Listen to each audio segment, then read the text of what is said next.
తాకట్లో ఉన్న బంగారాన్ని విడిపించలేక వడ్డీల మీద వడ్డీలు కడుతూ ఇబ్బంది పడుతున్నారా? అయితే ఇప్పుడే సంప్రదించండి శివ గోల్డ్ కంపెనీ. మీ నమ్మకానికి మా హామీ Shiva gold company. America Iran యుద్ధం ముగింపు దశకు చేరుకుంటోంది. ఈ మేరకు ఇరు దేశాలు ముసాయిదా ఒప్పందంపై ఒక అవగాహనకు వచ్చినట్లు తెలిసింది. సౌదీ అరేబియాకు చెందిన అల్ అరేబియా వార్తా సంస్థ ఒప్పందంలోని వివరాలతో కథనాన్ని ప్రచురించింది. ప్రస్తుతం కొనసాగుతున్న కాల్పుల విరమణను మరో 60 రోజుల పాటు పొడిగించనున్నారని తెలిపింది. నౌకాయానానికి వీలుగా హార్ముజ్ జలసంధిని పూర్తిగా తెరుస్తారని వెల్లడించింది.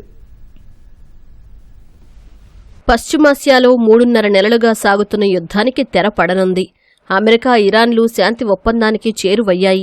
యుద్ధానికి ముగింపు పలికేలా ముసాయిదా ఒప్పందం సిద్ధమైనట్లు ప్రముఖ సౌదీ మీడియా సంస్థ అల్ అరేబియా సంచలన కథనాన్ని వెలువరించింది.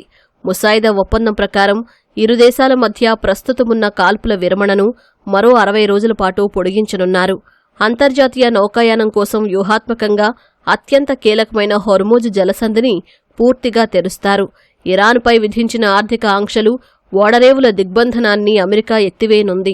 60 రోజుల కాల్పుల విరమణ సమయంలో శుద్ధి చేసిన యురేనియం నిల్వలపై అమెరికా, ఇరాన్లు చర్చలు జరపనున్నాయి. ఒకవేళ కాల్పుల విరమణ ఒప్పందాన్ని ఏ దేశమైనా ఉల్లంఘిస్తే వాటిని పరిష్కరించేందుకు ఒక ప్రత్యేకమైన మధ్యవర్తిత్వ యంత్రాంగాన్ని ఏర్పాటు చేయనున్నారు. గత కొన్ని వారాలుగా అమెరికా, ఇరాన్లు మధ్యవర్తుల ద్వారా తమ శాంతి ప్రతిపాదనలను పరస్పరం మార్పిడి చేసుకుంటున్నాయి.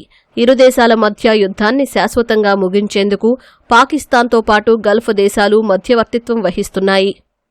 ఇరాన్పై దాడులను నిలిపివేసినట్లు అమెరికా అధ్యక్షుడు డొనాల్డ్ ట్రంప్ ఇప్పటికే ప్రకటించారు. టెహ్రాన్తో ఒప్పందం తుది దశలో ఉందని చెప్పారు. ఒప్పందంపై సంతకాలు పూర్తయిన తర్వాత హోర్ముజ్ జలసంధి తిరిగి తెరుచుకుంటుందని వెల్లడించారు.